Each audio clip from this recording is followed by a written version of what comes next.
Papa আহিলা আহিলো হা পাপা বুলি কৈছ এতিয়া মই তোৰ বাপেৰে নহয় মই তোক এতিয়া টিউচন লৈছো ছাৰ বুলি ক অ'কে পাপা হা পাপা নাই sir sir sir sir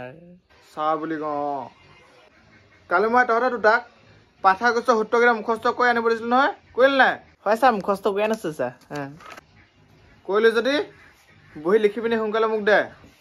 okay sir লিখিছো ছাৰ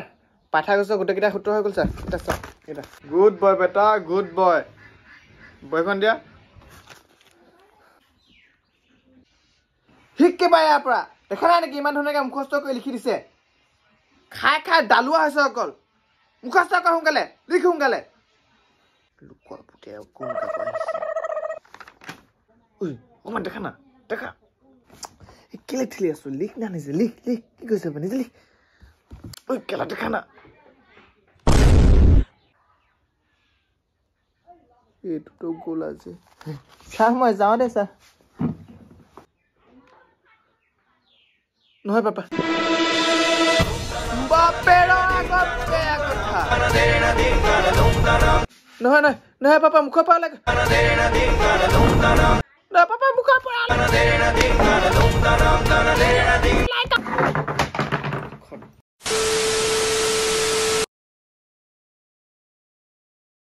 ছাৰ আমি আহিলো দেই এই গাধটো শুইয়ে আছে হ'লে আকৌ জগাব লাগিব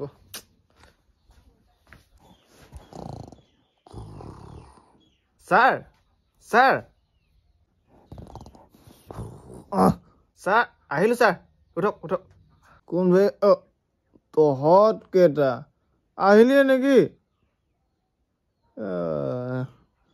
যা বহিবি যা মই গৈ আছো 5 মিনিটৰ পিছত A few moments later. ইমান সোনকালে আহ তহঁত কেইটা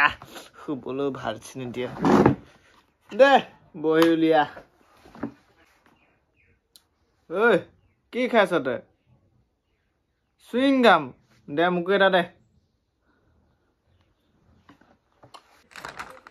ছাৰ স্কুলত 22 তাৰিখৰ পৰা এক্সাম আছে নহয় অংকখিনি অকণমান ৰিভিজন কৰাই দিব নেকি কি ৰিভিজন কৰা কথা কৈছ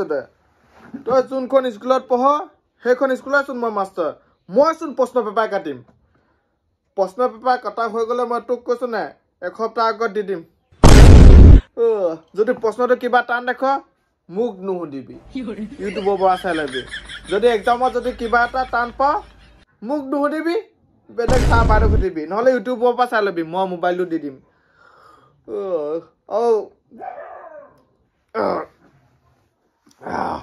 মাহে মাহে পইচাটো দি যাবি দেই তেতিয়া অলপমান ভাল হয় নহ'লে চাবি কিন্তু নিদিম প্ৰশ্নই পা ছাৰ টিউচনৰ ফিজটো আনিছোঁ ছাৰ আনিছোঁ ছাৰ আনিছোঁ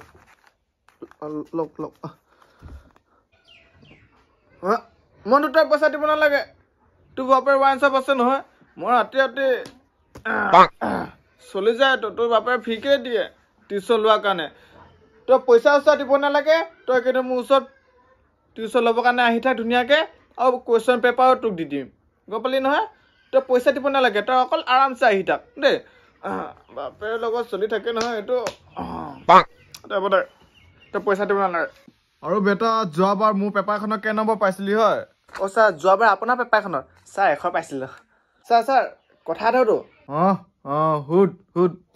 ছাৰ মনটো আৰু মইতো এক্সাম হলত একেখন বেঞ্চতে বহিছিলোঁ ছাৰ মই ইয়াক দেখিছিলোঁ ছাৰ ই অকল 40 নে 50 নম্বৰহে কৈছিল এক্সাম হলত এই 100 পালে কেনেকৈ মইতো ৰাখি গৈছিলোঁ মই যে অকল 45 পালোঁ কেনেকৈ ছাৰ ৱাই কি ক তই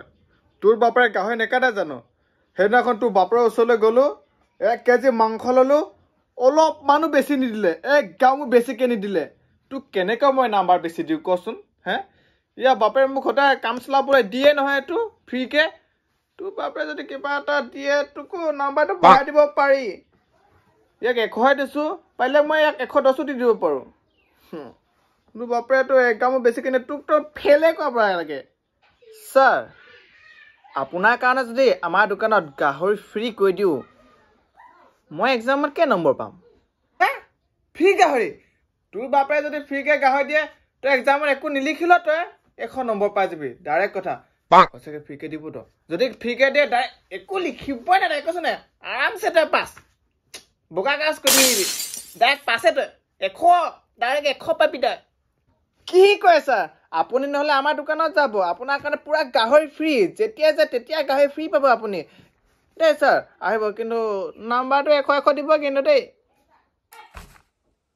ছাৰ ইয়াত গ'লে কিন্তু মোক বেছিকৈ নাম্বাৰ লাগিব কিন্তু ছাৰ আপুনি আগতে ৰাতিহে গৈছিল আজিবা কিন্তু ছাৰ আপুনি দিনতো যাব পাৰিব 2 বেলা ফ্ৰী হ'ব মই ছাৰ পাপাক কৈ দিম কিন্তু মই বুজাই দিম ধুনীয়াকৈ কিন্তু মোৰ ছাৰ ইয়াত গ'লে বেছিকৈ নাম্বাৰ লাগিব কিন্তু ই যদি 100 পায় মোক 110 লাগিব ডাইৰেক্ট কথা কৈ দিছোঁ মোক ইয়াত গ'লে বেছিকৈ লাগিব কি কৈছ তই আগবেলা পিছবেলা 2 বেলা ফ্ৰী তেনে তই এক্সাম নিদিলেও হ'ব তই এক্সাম নিদিলেও 100 কি 120 পাই যাবি ডাইৰেক্ট কথা কি পিছফালে কৈ আছে তই দিদুতে আগবেলা পিছবেলা কি লাগে তোক নহয় যা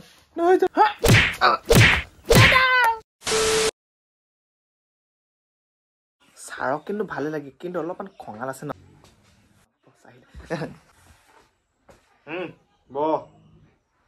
ছাৰ আহিলে তিনিমাহ হৈ আছে ফিজটোকে দিব পৰা নাই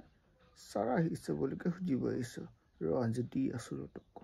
এইটোচোন মোৰে ঘৰ মইহে সুধিব লাগে তহঁতক আহিছে বুলিকে মোক সুধিছ যে হা এনেকৈ পালো নেকি চাই আহিলে বুলি কোৱাকালি ভাল আছিলে এনে কামত খাই পালোঁ নমস্কাৰ ছাৰ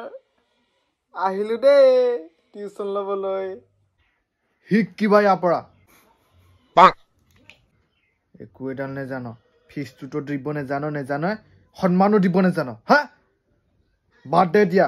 দুইটা পঢ়ি মেলি দিয়া প্ৰথমতে কোৱা দুইটাই 2 + 2 ইজিকেলটো কিমান 2 + 2 ইজিকেল 4 ছাৰ 4 ছাৰ 4 তিতি আনচাৰটোতো শুদ্ধ দি দিলেই টিউচনটোতো 1 ঘণ্টা হয়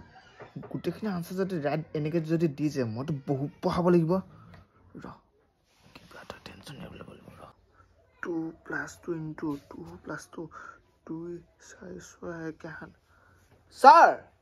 মোৰ যে হাত ওলাইছে হে ইয়াৰ বাপেকেতো এবছৰ ফিজ মোক এডভান্স দি থৈ গৈছে ইয়াৰ যদি মই অশুদ্ধ হৈছে বুলি কওঁ বাপেকেতো মোক কাৰণে ইয়াৰ টিউচন নিদিয়ে বয়া বেটা বয়া তই ভাল পঢ়িছ 2 + 2 = 7 তই ভাল পঢ়িছ 2 + 2 = 4 হ'ল বুলি কোনে ক'লে তোক হে বেটা তই বয়া পঢ়িছ মোকে মই পৰা শিকিবা এটা দেখা নাই নেকি 2 + 2 = 7 ইমান ধুনীয়াকৈ জানে ইয়াৰ বাপেকে এবছৰ ফিজ আগতীয়াকৈ দি থৈ গৈছে আনচাৰটোতো শুদ্ধ হ'বই সোনকালে তোৰ ফিজটো দি দিবি 3 মাহ ফিজ দিয়া নাই সেইকাৰণে তোৰ আনচাৰটো শুদ্ধ হোৱা নাই একো এডাল পঢ়িব নেজানো হ'ব ছাৰ ফিজটো দিবলৈ চেষ্টা কৰিম কথা শুনি থাকিব